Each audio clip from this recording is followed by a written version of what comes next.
Hello everyone and welcome, my name's Ali A and today I have a guide on how to make the new weapon within Black Ops 2 Zombies. I've been wanting to bring you guys this video for a while but wanted to make it as concise and as easy to understand as possible. If you haven't seen any of the videos on screen now, just click on the links and they will open up in a new tab so it won't disrupt this video at all, which is nice for you guys. The first item, the first of 4, is going to be located just outside the power room. You want to head to the power room, and if you use a turbine to open this door, you can do the process a little bit quicker, which means the bus hopefully won't leave without you, and then you can jump on the bus, making the next stage even easier. But the first item, the wire, can either be where I'm standing just now, or on top of this barrel here, or on the actual side of the power source just here in the middle of this room. There are going to be 4 items in total, and I'm going to show you the easiest order to actually collect them in. So once you've got this first coil of wire, you've got to hope that the bus hasn't left yet, and if you've done it quick enough, you can then just jump on the bus and you can work your way straight to the 4th bus stop. And the 4th bus stop is the location for where you put all of the 4 items together to create the new weapon. So you just sit on the bus, wait until you get to the 4th stop, and once you're at the 4th stop, you need enough points to open 2 doors, which are 750 each, so that's 1,500 points, and enough points to get Juggernaut. That will just make the whole process a lot easier. You're not going to be going down, you're not going to be dying from being hit by zombies, so you're going to need around 4,000 points, and once you've opened up the 2 doors and bought Juggernaut, you're then well on your way to starting off the building process, where you can head to the left of this room and you can place the first item on the workbench, and that has then been locked and loaded into place. Now that we've got the first item, we want to be heading to the second one. Hoping that again the bus hasn't left us, what we're going to do is jump back on the bus. We're going to let the bus go all the way back to the first location where we start off on the map.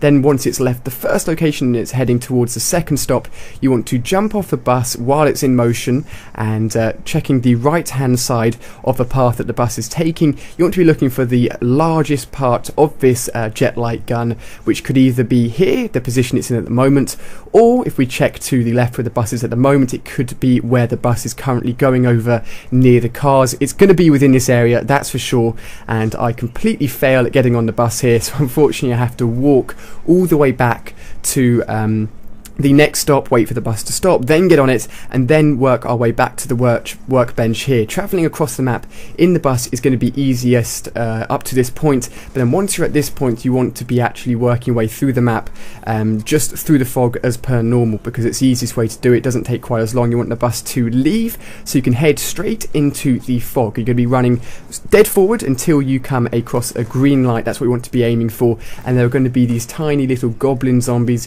When you hear them jumping at the ground, you want to turn around and shoot them as they're jumping in the air. They don't have very much health, but if they do land on you, just spam the knife button and you will eventually kill them. This will be a lot easier if you have the Galvanuckles or the Bowie knife Galvanuckles, making it a 1 or 2 hit kill on these little minions, which can make it a lot easier to kill them. But once you see that green light, you are almost at the 3rd location. You then want to turn straight left at this light and work your way deeper within to the woods, and you're going to come straight across a hut, and this hut is going to be the location for the 3rd of the 4 parts, so we're there already, nice and easy to find. When I was looking for it, it was straight in the fireplace, but it could be on the little desk, little seats area. It's going to be within this room basically, and once you've done that, you then want to head back towards the light, turn right, again head straight forward back to the 4th stop where the building location is, and then we're going to place the 3rd item into its position. The reason why I haven't gone and got them all in one go as I go along the map is because once you pick up one item and go and pick up a second item, the first item will be replaced, so you can only be holding one item at a time. But now we've got 3 of the 4 items in place. Now what we want to be doing is walking all the way through from the 4th stop back to the 3rd stop, so in reverse order. Then once you've got to the 3rd stop, I'm going to slow down the footage here and show you in detail exactly what route you need to take, because with all of this fog it's very hard to see. Even when I've recorded the gameplay in HD quality like this, it's very hard to tell exactly what's going on or which direction to take, but generally just heading in a straightforward direction. So I've got to the 3rd stop here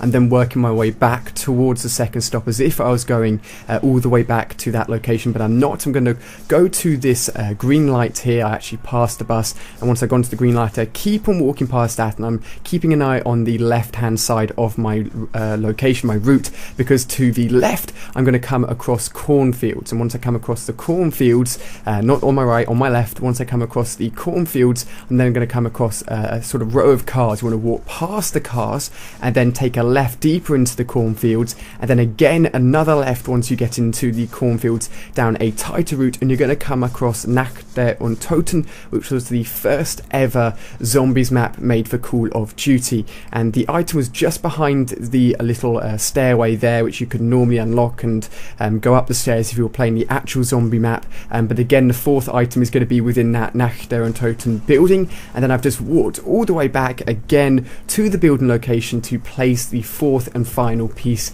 on the workbench to make the brand new jet gun. Now it's time to explain how this thing works. It sucks the zombies in and essentially just destroys the zombies. You don't get any points for using this, and it can overheat. I'm going to explain how the bar works here. If we zoom in and have a look at it, we can actually see that it's overheating and the gauge is going up and up and up, and once it gets into the red, once it gets to the end of the red, it's just going to combust and the pieces are going to drop on the floor. You have to re-pick up the pieces, place them back into the workbench and build them again. The pieces are just going to drop around your feet, so as long as you're near the workbench it isn't too bad, but if you're away from the workbench it's a big pain. So what to be doing is actually using this new jet gun up until the point where the gauge just hits the red. Then you want to stop, switch it out to a different weapon, leave it alone for a round or so, then pull it back out again and use it again. So it's something that is useful because it's is essentially a third weapon, but it overheats very quickly and you don't get any points for using it. But hopefully this guide has really helped you guys.